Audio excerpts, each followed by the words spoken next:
This is a Samba video explaining some of the most important things that we have to implement from a foundation standpoint and increase the knowledge and awareness of. So I'm going to start with the basic step and then I'm going to move on to the whisk.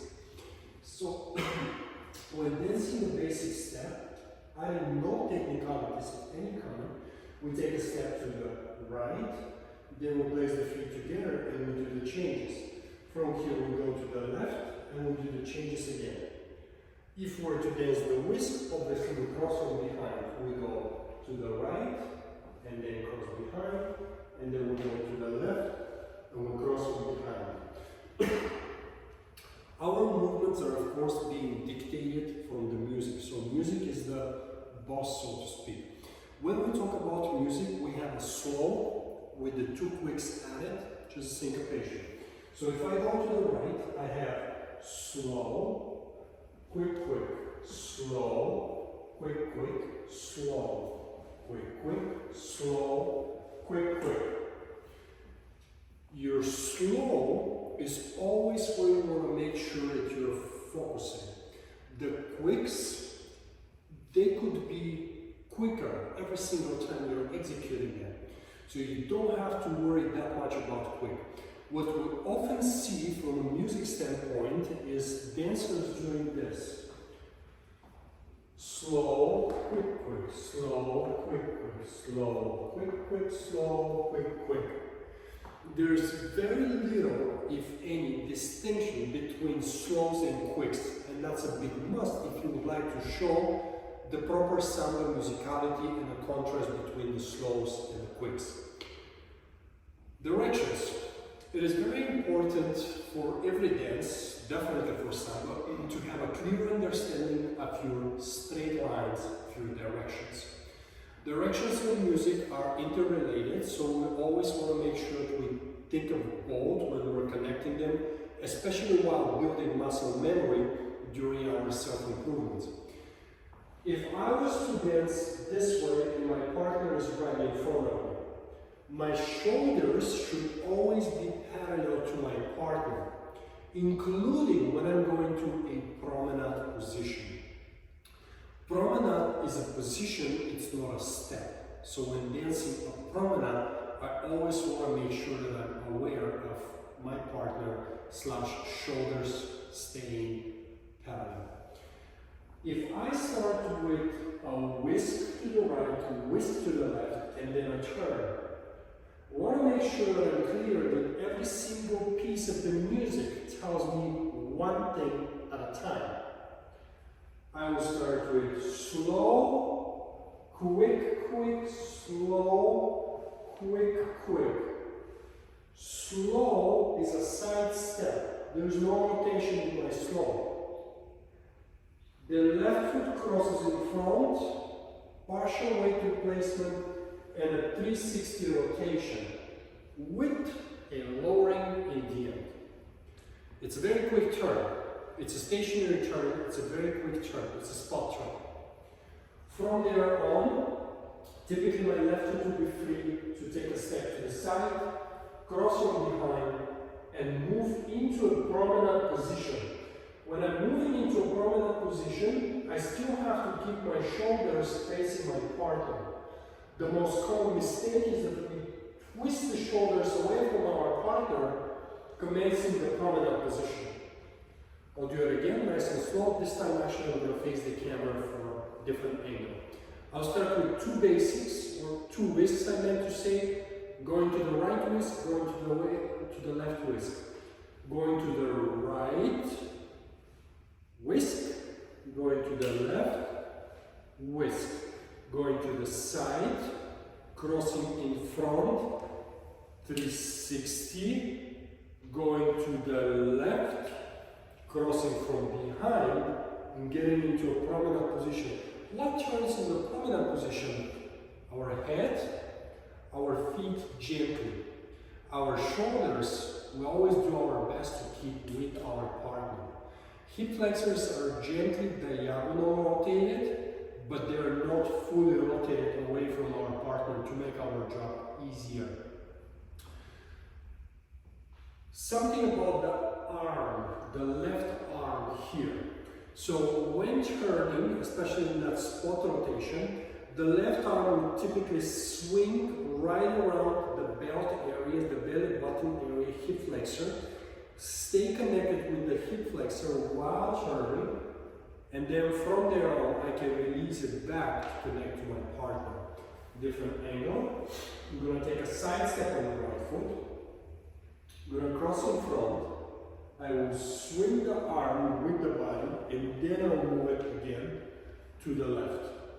The arm is extremely important to be placed around the center, especially because this rotation happens in one spot. So any movement to the side or drop or anything could affect our balance and everything else moving with. So coordinating everything here very much so matters. When practicing counting one step at a time and being clear with where the slow and where the quick happens is absolute must, because this way we will know specifically where to slow down or to speed up the movement. Direction-wise, for example, the turn. The turn is a 360 turn precisely. If we underturn, if we overturn, that's going to change, first and foremost, the space between our partner.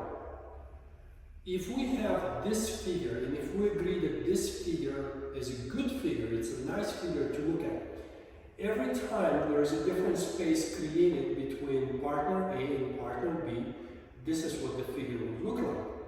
Or even worse, this is what the figure would look like.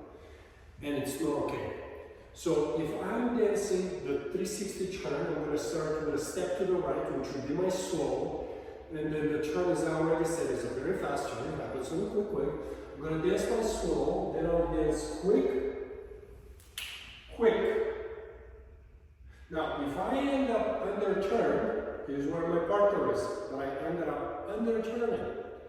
And I'm trying to dance the whisk after, right? My left foot is free. Now I have to twist my body while moving. Well, for everyone learning Samba and being in a particular stage of their dance journey will know how this shouldn't be happening. Because we choose direction first and then we take the step. We do not take the step while choosing the direction. We always try to do one thing at a time. So for example, if I take 2 steps straight ahead, left, right, then I can change my direction because I'm already over the foot. I can change my direction. Once I'm done with the rotation, then I can move again. I stop, change direction, and then I can move again. But it's extremely important to divide the actions. So for example, if practicing just that section, the amount of rotation, turning, stopping, and then moving again, that matters. The most common reason why, for example, the whisk becomes extremely unsuccessful right after the turn, amount of rotation, head position, arm not where it should be, feet not aligned in a turnout position, and so forth. Feet being turned out would guarantee balance from the lower part of the body. As soon as we turn in the feet, we're going to lose balance. So if your left foot, for example, is turned in, you're going to lose your balance to your left. And obviously the same applies for the right foot. Now, I'm going to move on to voltas. And I'm going to talk about linear voltas. Something that I did not mention in the basic, but it very much applies in the basic, is spacing. Spacing between steps. Now, Samba is relatively fast. It's definitely faster than a rumba, or if that's the American rhythm style ballet. We always want to make sure, however, that we separate the steps. So being fast doesn't mean smooshy, compact, always spun. If I dance in a straight line, I'm going to use this straight line.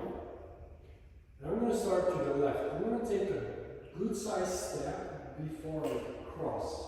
And I'll repeat every time I'm taking a step. What does happen and what should not happen is I shouldn't force my steps, keeping everything very small. In fact, sometimes not even aligning our feet, but keeping it kind of crisscrossed. So there's always a step before we move. Now, since we're talking about voltas, there is a softening in between. Samba in general has a bounce. That is not the purpose of the video, that is not the main goal. I would, in general, advise having certain softness, but then while dancing a transition, regardless of the transition, we actually dance straight, tall, big, versus constantly soft. So when dancing the voltas going to the left, we expand, we get on the foot, and then we compress. We decompress, then we dance straight, and then we compress again, and so forth. So that applies throughout. But spacing is very important. If I dance just a basic, for example, if we accept that there's a slow and a quick, just the basic goes basic. You can see that there's a good amount of space between my steps.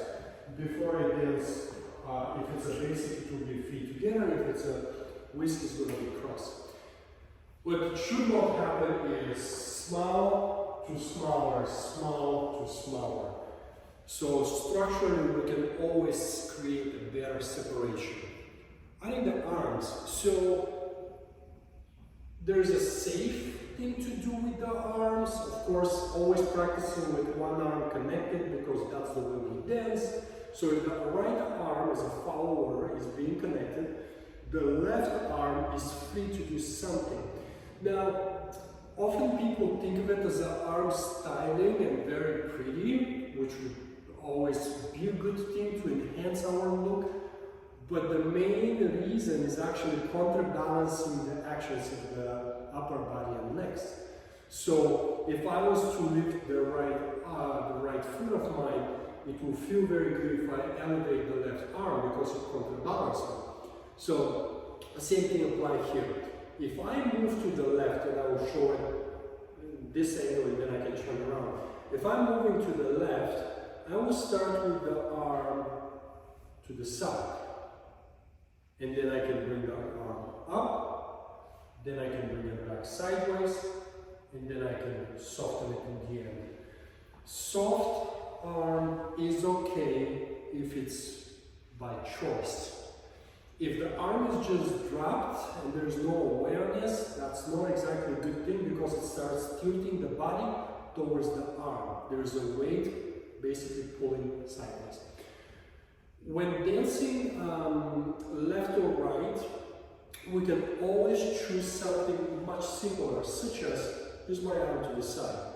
1, a 2, a 3, a 4, a 5. Excellent, there is nothing wrong with it. But to enhance, obviously, sideways, up, sideways, down. And many other options, of course, those are just one of.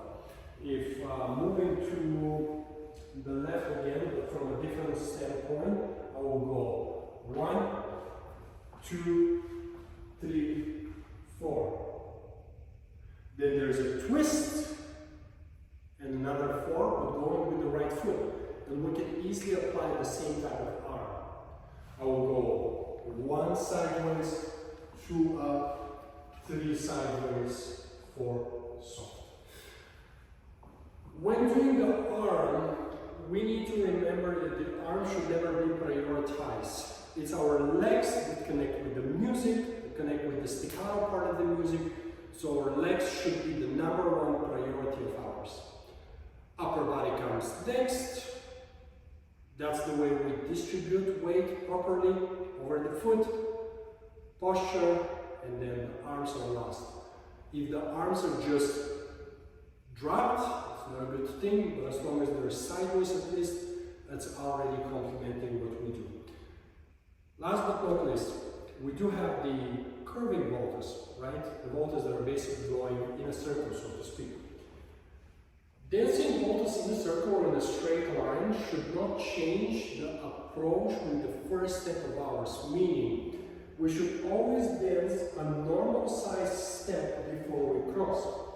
What does happen sometimes, we end up panicking, so to speak, and we just get small steps, and often what happens is we twist our legs until we carry on with twisted legs. But what we should do is we should take a normal sized step before we cross, and so forth.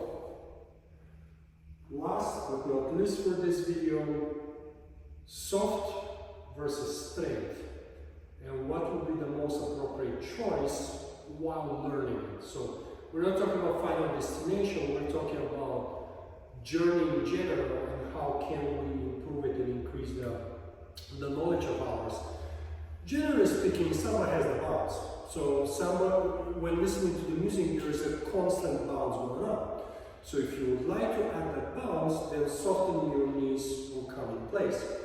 If you're doing so, while in transition, you will go straight, and with the final action of yours, you compress, then you will decompress to move again. Or you will simply try to keep everything relatively vertical, because every time when you're putting the feet together, there will be a natural softness in the leg due to the weight change when that's happening. What would be a major mistake in my opinion is when people are working on their bounce to just keep everything sort of soft, and we see it all the time. That to me is a counterproductive thing.